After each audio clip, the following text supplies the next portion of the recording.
민수기 20장 1절부터 13절까지 돌아가면서 한 절씩 읽겠습니다. 첫째 달에 이스라엘 자손 곧 온 회중이 흰 광야에 이르러 백성이 가데스에 이르더니 미리암이 거기서 죽음에 거기에 장사되니라. 회중이 물이 없으므로 모세와 아론에게로 모여 드니라. 백성이 모세와 다투어 말하여 이르되 우리 형제들이 여호와 앞에서 죽을 때 우리도 죽었더라면 좋을 뻔하였도다. 너희가 어찌하여 여호와의 회중을 이 광야로 인도하여 우리와 우리 짐승이 다 여기서 죽게 하느냐? 너희가 어찌하여 우리를 애굽에서 나오게 하여 이 나쁜 곳으로 인도하였느냐? 이곳에는 파종할 곳이 없고 무화과도 없고 포도도 없고 석류도 없고 마실 물도 없도다. 모세와 아론이 회중 앞을 떠나 회막문에 이르러 엎드림에 여호와의 영광이 그들에게 나타나며 여호와께서 모세에게 말씀하여 이르시되 지팡이를 가지고 내 형 아론과 함께 회중을 모으고 그들의 목전에서 너희는 반석에게 명령하여 물을 내라 하라. 내가 그 반석이 물을 내게 하여 회중과 그들의 짐승에게 마시게 할지니라. 모세가 그 명령대로 여호와 앞에서 지팡이를 잡으니라. 모세와 아론이 회중을 그 반석 앞에 모으고 모세가 그들에게 이르되 반역한 너희여 들으라. 우리가 너희를 위하여 이 반석에서 물을 내리라 하고 모세가 그의 손을 들어 그의 지팡이로 반석을 2번 치니 물이 많이 솟아나오므로 회중과 그들의 짐승이 마시니라.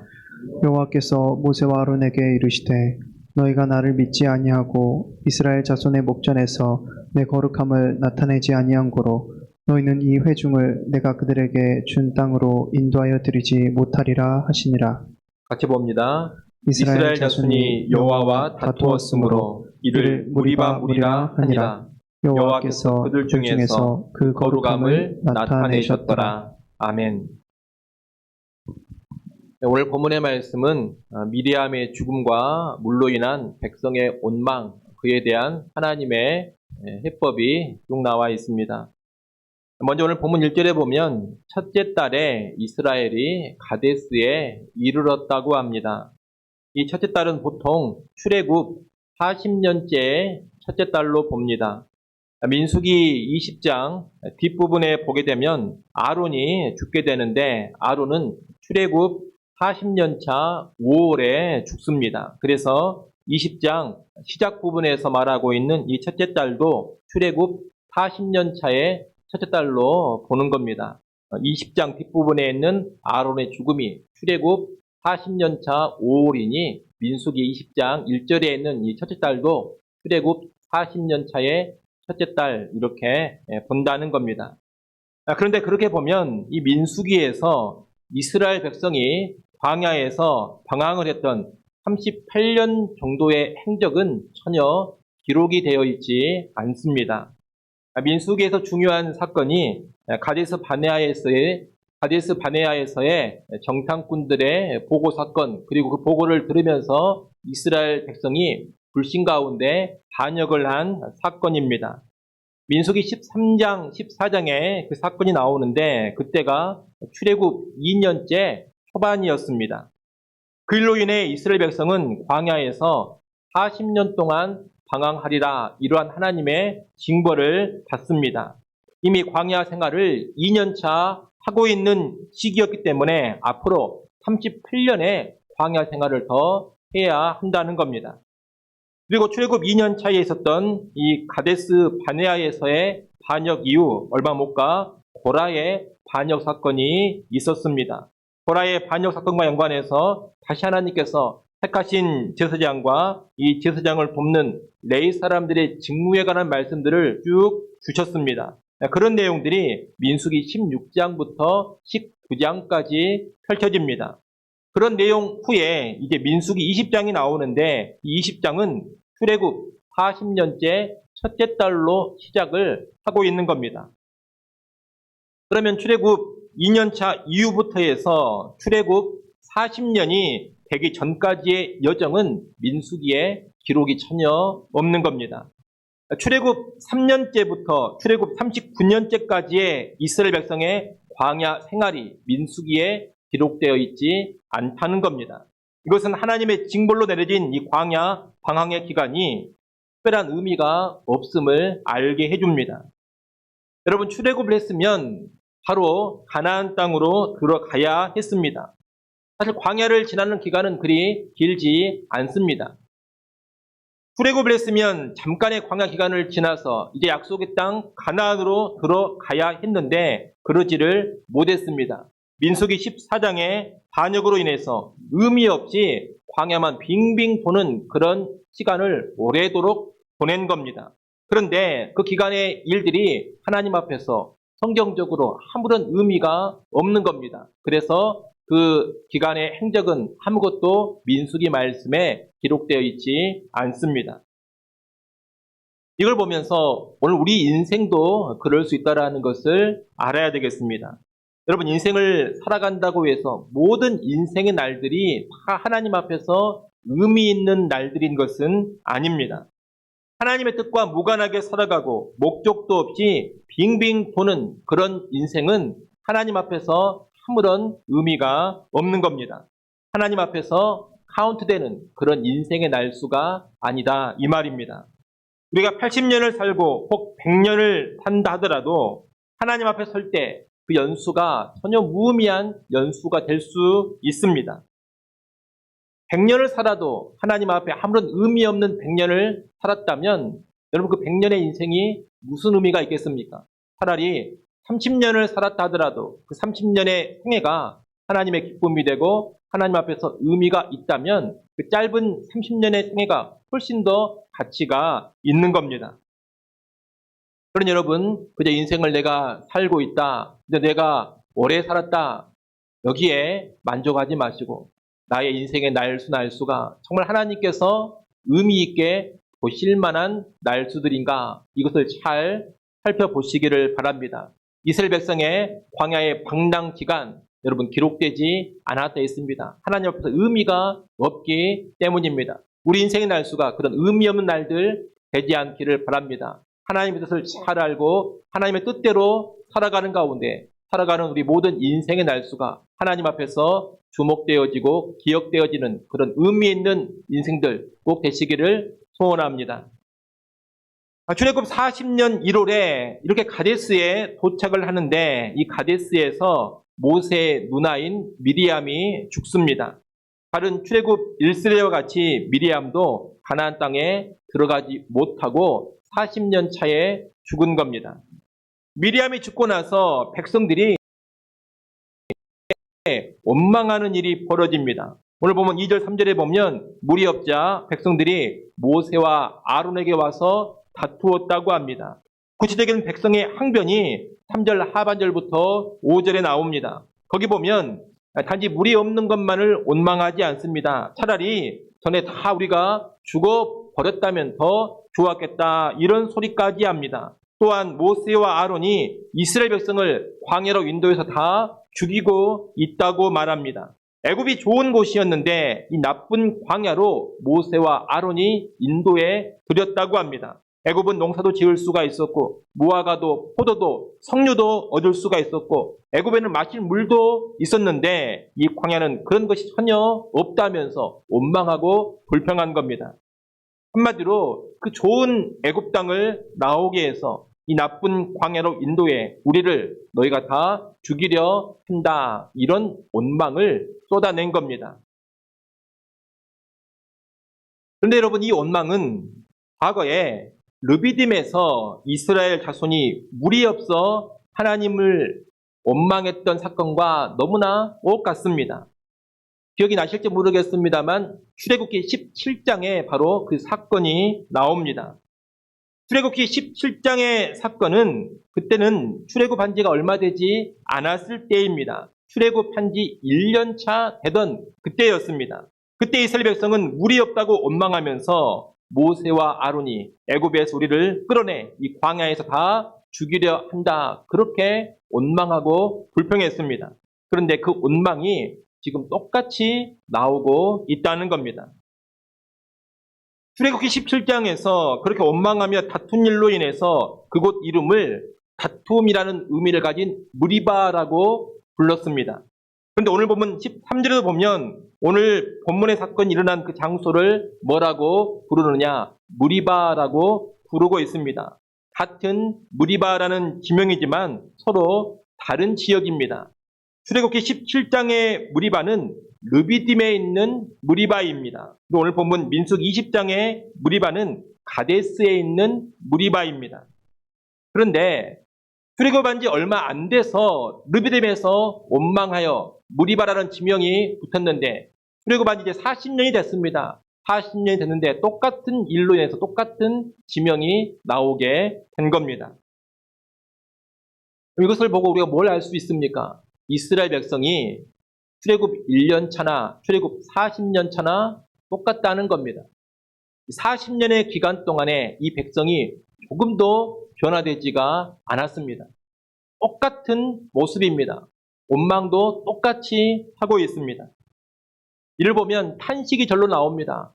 야, 40년이 지나도 바뀌지가 않는구나. 여러분 대단하지 않습니까? 40년 동안 하나님의 은혜를 받고 있는데 이 백성이 조금도 바뀐 게 없는 겁니다. 흔히 그런 말을 합니다. 사람 바뀌지 않는다.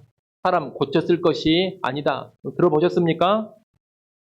경험적으로 하는 말들일 겁니다. 오늘 본문의 이스라엘 백성을 보면 정말 맞는 말 같습니다. 사람이 바뀌지 않는구나. 또 목회를 하다 보면 정말 그 말이 맞는 것도 같습니다. 신자들이 지지리도 안 바뀝니다. 10년이 지나고 20년이 지나도 잘 바뀌지 않습니다. 여러분 이렇게 오랜 시간이 지나도 바뀌지 않는 사람들을 가리켜 어떤 사람들이라고 하냐면 완악한 사람들이라고 하는 겁니다. 완악한 사람은 바뀌지 않습니다. 출애굽 1세대는 끝까지 그 완악함을 버리지 못한 겁니다. 그러나 여러분 완악함을 버린 사람은 바뀝니다. 사람 안 바뀐다 이렇게 말하지만 성경적으로 정확하게 말한다면 완악함을 버리지 않는 사람은 바뀌지 않습니다. 사람 자체에 여러분 초점을 두시면 안 됩니다. 사람에게 초점을 두지 마시고 완악함에 초점을 둬야 합니다. 사람이 안 바뀌는 게 아니라 완악한 사람이 안 바뀌는 겁니다. 완악함을 버리면 사람은 바뀝니다. 그러면 이 완악함이라는 것이 무엇입니까? 완악함이란 건 다른 게 아닙니다. 하나님이 자꾸 지적하시는 문제가 있음에도 불구하고 전혀 고칠 생각을 하지 않는 것. 하나님이 꾸짖고 책망하는 죄가 있음에도 불구하고 회개하여 변화시킬 생각을 전혀 하지 않고 다 뭉개버리는 것. 여러분 이것을 가리켜 완악함이라고 하는 겁니다.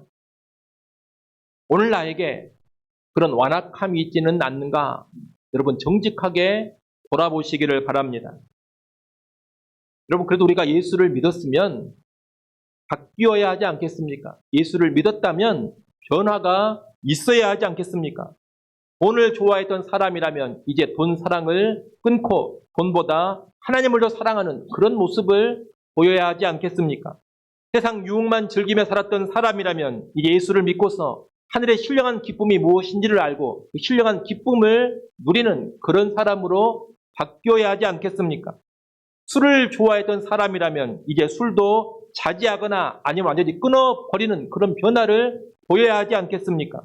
도박하던 사람이라면 도박을 끊고 성적으로 문란했던 사람이라면 이제 성적으로 순결하게 살아가고 늘 거짓말했던 사람이라면 이제 진실해지고 도둑질하고 사기쳤던 사람이라면 이제 성실하게 일하는 사람이 되고 자기밖에 모르는 이기적인 사람이었다면 이제 남을 배려하고 남을 섬기고 남의 이익을 위해 희생하는 이타적인 사람이 되고 걸핏하면 화를 내고 말과 행동이 거칠었던 사람이라면 이제 좀 온유해지고 늘 원망하고 불평했던 사람이라면 이제 자족하고 감사할 줄 아는 사람이 되고 이 세상이 전부인 줄 알고 살았던 사람이라면 이제 영원한 세계, 영원한 하나님 나라가 있다는 것을 알고 썩어질 세상 것에 인생 걸지 않고 영원한 하나님 나라에 인생을 걸고 여러분 이런 변화가 있어야 하지 않겠습니까?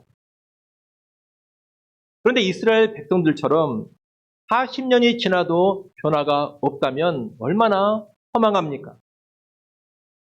여러분 예수를 믿은 지 몇 년이 되셨습니까? 아마 오래되신 분들은 정말 40년이 됐을 겁니다. 40년이 더 넘으신 분들도 계실 겁니다. 또 긴 시간 예수 믿는다고 살아왔는데 여러분 정말로 변화가 되셨습니까? 나의 고질적인 죄악이 끊어졌습니까? 나의 못된 성품이 바뀌었습니까? 악했던 내가 정말로 실제적인 삶에서도 더 의로운 삶을 살아가게 됐습니까? 부정한 내가 참으로 이제 거룩한 삶을 살고 있습니까? 많은 세월이 지나도 변하지 않는 것을 가리켜서 뭐라고 말하느냐? 은혜를 헛되이 받았다. 이렇게 말합니다. 복음서에 보면 왕에게 1만 달란트를 빚졌던 종이 탕감을 받지 않습니까? 그런데 그 탕감받은 종이 자기에게 100데나리온 빚진 종을 용서해 주지 않습니다. 화를 내면서 나에게 빚진 100데나리온을 다 갚기까지 감옥에 가두어 버립니다. 그것이 바로 은혜를 헛되이 받은 겁니다. 왕이 1만 달란트를 탕감해 준 놀라운 은혜를 베풀어 줬는데 자기에게 빚진 100데나리온을 용납해 주지 못하는 것. 은혜를 헛되이 받은 모습이라는 겁니다. 은혜를 헛되이 받은 그 종의 결국 어떻게 됩니까? 왕의 진노를 타서 다시 빚을 갚아라. 이런 명령을 받게 되고 못 갚으니 감옥에 들어가게 됩니다. 여러분, 하나님은 이스라엘 백성에게 출애굽의 놀라운 은혜뿐만이 아니라 긴 세월의 광야 생활에서도 계속 은혜를 내려주셨습니다. 매일매일 만나를 주셨습니다. 매일매일 불, 구름 기둥으로 인도해 가셨습니다. 40년 가까이 날마다 그런 놀라운 은혜가 이스라엘 백성에게 내려지고 있었다는 겁니다. 놀라운 은혜가 임하고 있었는데도 이 백성이 그 은혜를 제대로 모릅니다. 그 은혜를 망각해버립니다. 은혜에 감사할 줄도 모릅니다. 여러분, 그러니 완악하고 전혀 변화가 없는 겁니다. 여러분 잘 아시는 고린도후서 6장 1절 말씀에 보면 하나님의 은혜를 헛되이 받지 말라 그렇게 말합니다. 하나님의 은혜를 헛되이 받지 말라. 여러분, 신자들에게 주는 경고요 권면의 말씀입니다. 은혜를 헛되이 받지 말라. 무슨 말입니까? 은혜 받은 거 다 망각해버리고 다 날려버리지 말라는 겁니다. 내가 어떤 은혜를 받았는지를 잘 알고 그 은혜를 가슴 깊이 새기고 그 은혜를 늘 묵상하고 감사하면서 은혜에 부응하는 삶을 살아야 합니다. 이것이 은혜를 헛되이 받지 않는 겁니다. 여러분, 은혜를 그렇게 받을 때 완악함이 사라지는 겁니다. 은혜를 그렇게 받을 때 굳은 마음이 녹아지는 것이고 깨지는 겁니다. 그러면서 실제적인 변화가 일어나게 된다는 겁니다. 여러분, 오늘 우리에게 하나님이 베풀어 주신 놀라운 구원의 은혜가 있습니다. 또 지금도 매일매일 베풀어 주시는 하나님의 은혜가 분명히 있습니다. 그런 은혜를 바로 보시고 그 은혜를 바로 깨닫고 그 은혜에 감사하면서 제대로 된 변화를 보이시기를 바랍니다. 은혜를 헛되게 하지 마시고 은혜를 의미 있게 받으셔서 변화되시기를 바랍니다. 5년 후에는 좀 더 변화되시고 10년 후에는 더더욱 변화되시고 30년, 40년 후에는 훨씬 더 변화되는 그런 진짜 하나님의 백성들이 될 수 있기를 바랍니다. 우리가 모두 그런 변화의 삶으로 꼭 나아갈 수 있기를 간절히 바랍니다. 이렇게 변화되지 않고 완악한 백성들이 똑같은 원망을 다시 하자 모세와 아론은 하나님께 가서 엎드립니다. 그러자 하나님이 영광 중에 나타나셔서 이들을 위해 물을 공급해 주시겠다고 합니다. 백성들의 불평과 원망도 변함이 없지만 여러분, 하나님의 이 자비도 변함이 없습니다. 하나님이 지금 40년 가까이 변함없이 이들을 먹이고 계시고 마시우고 계시는 겁니다. 마지막 40년 차의 이 원망 앞에서도 하나님이 그래 내가 물을 주겠다라고 하시는 겁니다. 하나님은 물을 주겠다고 하시면서 모세에게 명령을 하나 주시는데 반석에게 명하여 물을 내라는 겁니다.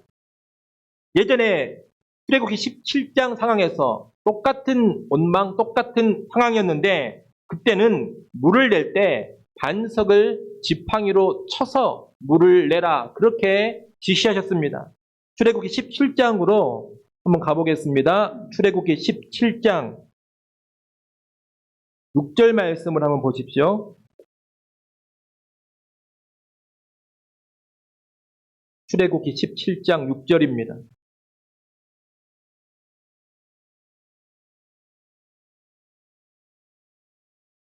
자, 찾으셨으면 출애굽기 17장 6절 말씀 읽습니다. 내가 호렙산에 있는 그 반석 위 거기서 내 앞에 서리니 너는 그 반석을 치라.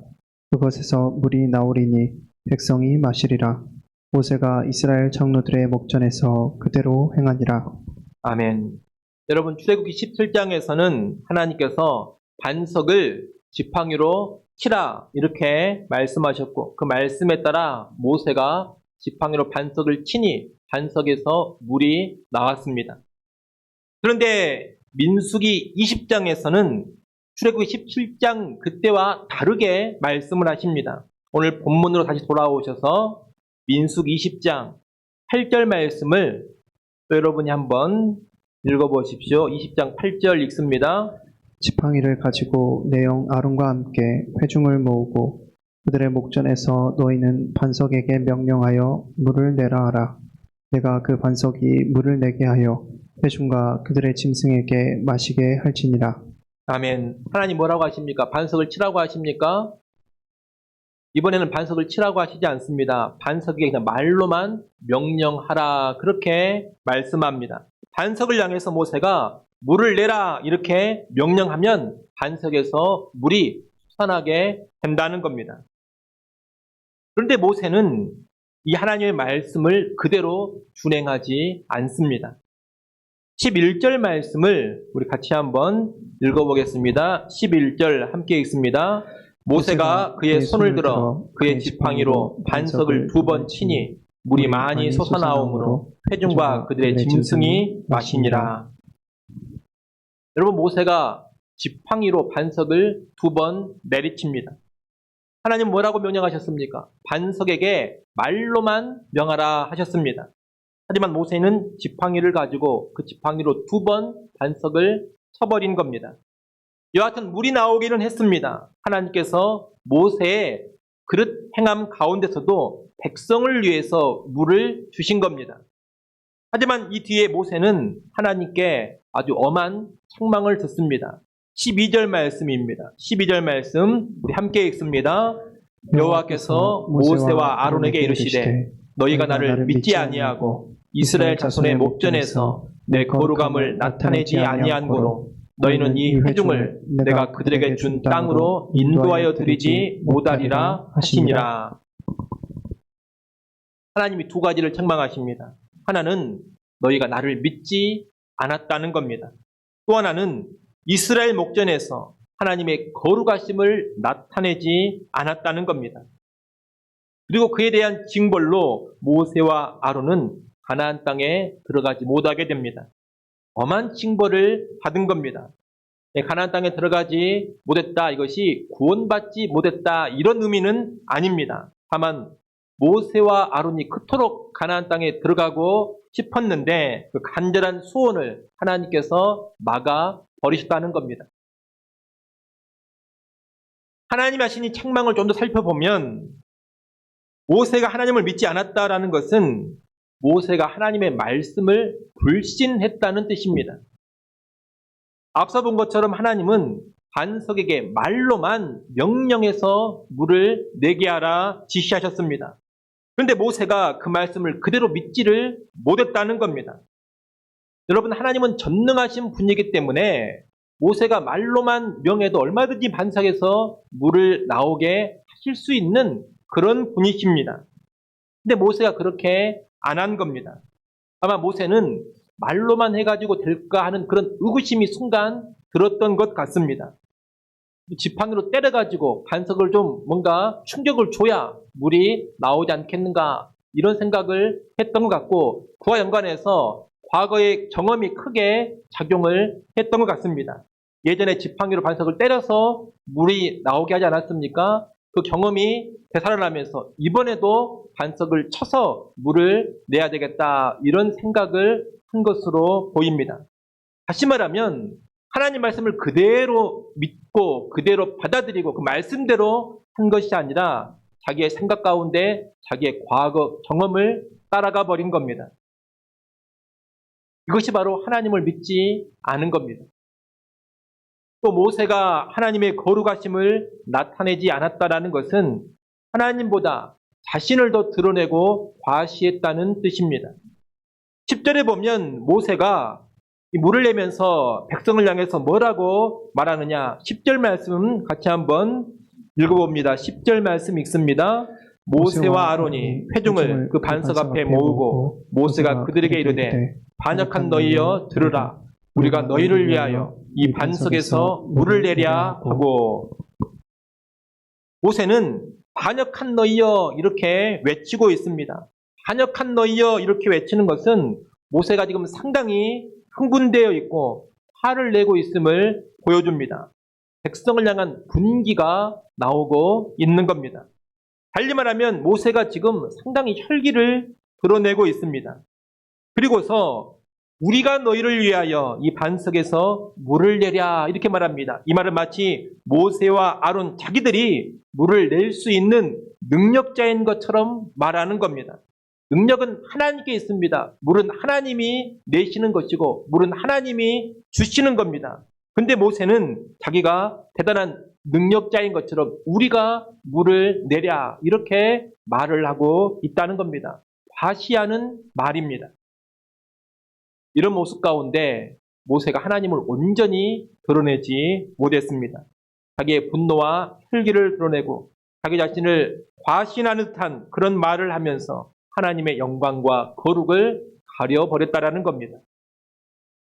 이렇게 모세는 하나님 말씀을 믿지 못하고 하나님의 거룩을 나타내지 못함으로 인해서 가나안 땅에 들어가지 못하는 징벌을 받은 겁니다.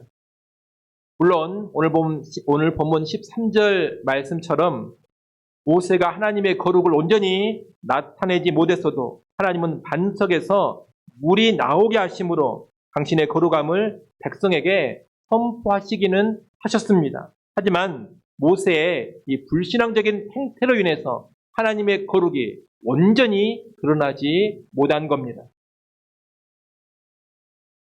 우리는 이 모세의 실패, 40년 차에 나타난 실패인데 이 실패를 보면서 모세 역시 완전한 인간이 아니라는 것을 알게 됩니다. 여러분, 모세가 사실 대단한 인물이기는 합니다. 그가 얼마나 충성스럽게 하나님의 일을 감당했습니까? 그 말 듣지 않는 백성들, 그 완악한 백성들 수백만을 거느리고 광야 생활을 이끌어가는 것이 보통 쉬운 일입니까?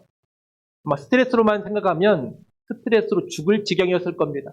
그런데 하나님의 부르심에 충성하여서 끝까지 그 사명을 감당했습니다. 정말로 충성스러운 사람입니다. 또 반역하며 원망하는 이 백성을 위해서 얼마나 간절히 중보하며 기도했습니까? 이 백성을 진멸하시려거든 차라리 내 이름을 생명책에서 지우십시오. 이렇게까지 탄원하며 기도했던 지도자가 모세 아닙니까? 얼마나 사랑 넘치는 지도자입니까? 또 민수기 12장에 보면 모세를 가리켜 말하기를 그는 온유함이 지상의 모든 사람보다 더 낫다. 그렇게 평가합니다. 정말로 온유한 사람입니다. 또 하나님께서 다른 사람들과는 달리 친구처럼 직접 대면하여 말씀하시며 교제해 주시던 사람이 바로 이 모세입니다. 얼마나 대단한 인물입니까? 그러나 그럼에도 불구하고 모세가 완전한 사람이 아닙니다. 그는 실패합니다. 그렇게 온유하다는 모세가 오늘 본문에서 백성을 향해 혈기를, 분노를 드러내고 있지 않습니까? 그렇게 충성스러웠던 모세가 하나님 말씀을 그대로 믿지를 않고 그대로 순종을 안 하지 않습니까? 하나님보다 자신을 더 드러내고 과시하며 하나님의 거룩을 가려버리기까지 하지를 않습니까? 모세 역시 실패하는 인간이요. 모세 역시 범죄하는 인간인 겁니다. 여러분, 우리는 이를 보면서 그 어떤 인간도 완전하지 않다라는 것을 분명히 알아야 됩니다. 물론 훌륭한 사람들은 있습니다. 위대한 신앙의 인물들도 분명히 있습니다. 하지만 아무리 훌륭하고 아무리 위대한 신앙의 위인이라 하더라도 그들 역시 연약한 인간이라는 것을 한시도 망각해서는 안 됩니다. 그들 역시 실패하는 인간들이요, 범죄하는 인간들이라는 것을 알아야 합니다. 오롯이 충성하는 듯 하다가도 삐끗하는 그런 존재들입니다. 온유한 것 같지만 삐끗하면 벌컥 화를 내는 존재인 겁니다. 거룩한 것 같지만 삐끗하면 바로 죄를 짓는 존재인 겁니다. 여러분, 그것이 인간입니다. 우리는 이것을 알고서 그 어떤 인간도 절대로 신격화시키지 않아야 합니다. 우리는 보통 훌륭한 신앙의 인물이 있으면 미화시키려는 경향이 강합니다. 위대한 위인이 있으면 그 사람은 잘못이나 과실은 전혀 범하지 않는 것처럼 묘사합니다. 그가 했던 훌륭하고 위대한 일들, 특별한 모습들만을 기록으로 남기려고 합니다. 여러분, 사람이기 때문에 분명 공이 있고 과가 있기 마련입니다. 사람이기 때문에 정말 탁월한 모습도 있지만 실패한 모습도 있는 것이고 분명히 죄도 있는 겁니다. 그런데 위대한 인물이다 싶으면 그 사람의 잘못이나 실패는 다 덮어버리고 다루지 않으려고 한다는 겁니다. 혹시 다른 사람이 그 사람의 과오나 실패, 잘못을 언급하면 받아들이지를 못합니다. 그런 지적 앞에 막 화를 냅니다. 내가 존경하는 인물, 내가 훌륭하게 여기는 그 인물을 누가 비판하면 참지를 못한다는 겁니다. 어떻게든 변호를 하려고 하고 잘못처럼 보이지만 사실 잘못하는 것이 아니다, 이런 식으로 옹호를 하려고 합니다. 하지만 여러분, 굳이 그럴 필요는 없는 겁니다. 우리가 성경을 보면 성경은 아무리 대단한 신앙의 위인이라 하더라도 그의 실패와 잘못이 있으면, 죄가 있으면 그대로 기록하는 것을 보게 됩니다. 다윗도, 모세도, 베드로도, 바울도 부족한 모습을 성경이 다 기록을 해두고 있습니다. 성경은 그 어떤 인간도 절대화시키지 않고 그 어떤 인간도 신격화시키지 않는 겁니다. 인간은 인간이라는 것을 명백하게 보여주고 있는 겁니다. 오늘 우리가 이러한 성경의 가르침을 마음 깊이 새겨야 되겠습니다. 여러분, 완전하신 분은 하나님 한 분뿐이시고 사람으로서 완전하신 분은 하나님으로서 사람 되어 오신 예수 그리스도 한 분뿐입니다. 그러니 오직 하나님과 예수 그리스도께만 완전함을 돌려야 되고 그분께만 온전한 영광을 돌릴 수 있어야 하는 겁니다. 물론 우리가 훌륭한 지도자의 도움을 받고 존경할 만한 사람을 존경하는 것은 아무런 문제가 없습니다. 또 적절한 선에서 의미 있는 일을 한 사람에게 감사를 표현하고 그에게 합당한 영예를 주는 것도 괜찮습니다. 또 그것은 당연히 해야 하는 일이기도 합니다.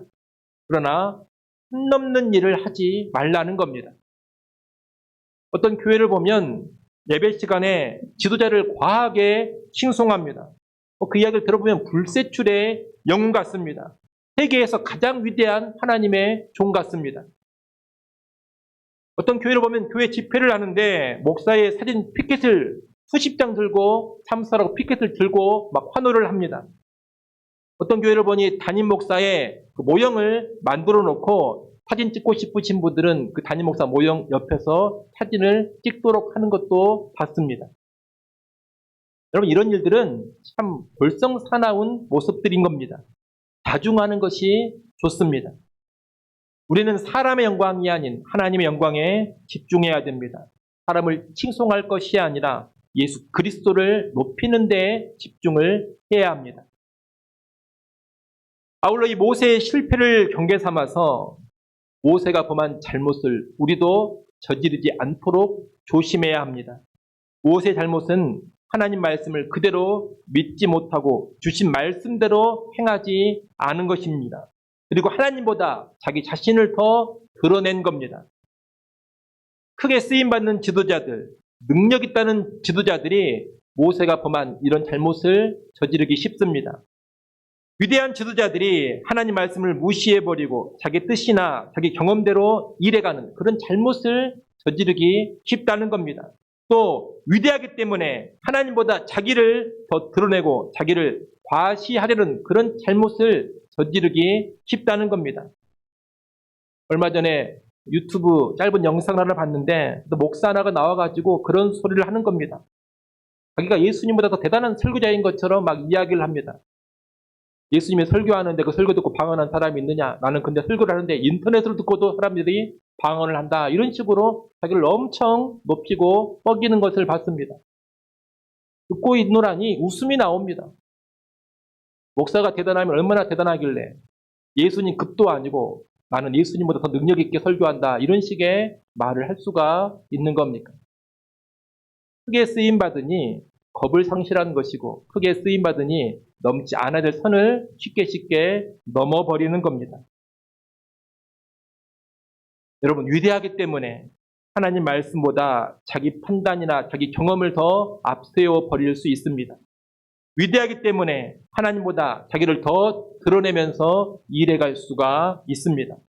하지만 이런 일이 얼마나 큰 잘못이요 심각한 죄인 줄을 알아야 합니다. 여러분, 그로 인해 모세와 같은 위대한 지도자도 징벌을 받았습니다. 그토록 들어가고 싶어 했던 가나안에 들어가지를 못했습니다. 하나님과 직접 대면하며 하나님과 직접 말씀을 나누며 친구처럼 교제했던 모세였지만 하나님이 그런 징벌을 내리신 겁니다. 그러니 오늘 우리는 얼마나 더 조심해야 되겠습니까?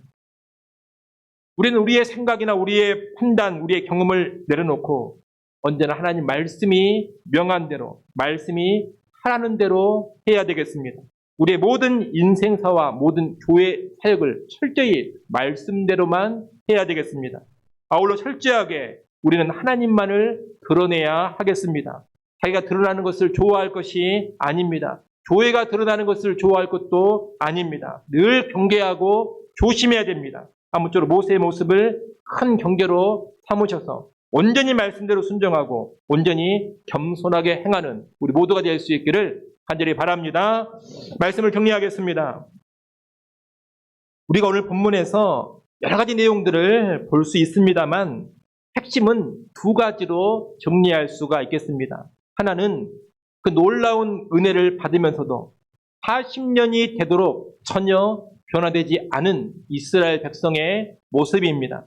또 하나는 위대한 신앙의 사람이었지만 40년 여정의 막바지에서 큰 실수를 범해버린 모세의 모습입니다. 이 두 모습을 통해 배울 것을 잘 배우시기 바랍니다. 여러분, 은혜를 받았으면 받은 은혜에 합당하게 변화된 삶을 사시기를 바랍니다. 완악함을 버리시고 변화의 삶으로 나아가십시오. 동시에 아무리 놀랍게 변화되고 아무리 변화되어 놀랍게 쓰임받았다 하더라도 인간의 연약함을 아시고 결코 자만하지 않고 끝까지 겸손함을 잘 유지하시기를 바랍니다. 아무쪼록 변화되는 우리 모두가 되기를 바라고 변화되어 귀하게 쓰임받아도 철저하게 낮아지는 우리 모두가 될 수 있기를 간절히 축원합니다. 기도하겠습니다.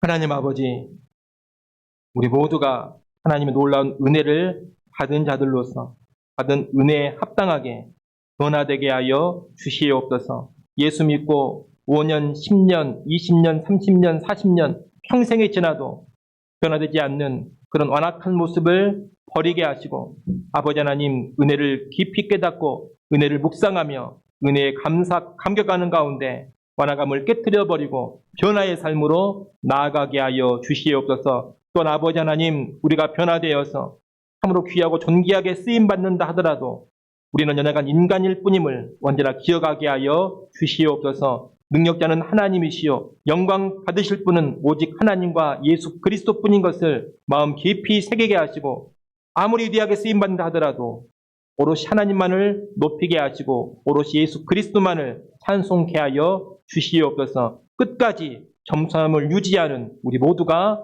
되게 하여 주시옵소서. 예수님의 이름으로 기도드리옵나이다. 아멘.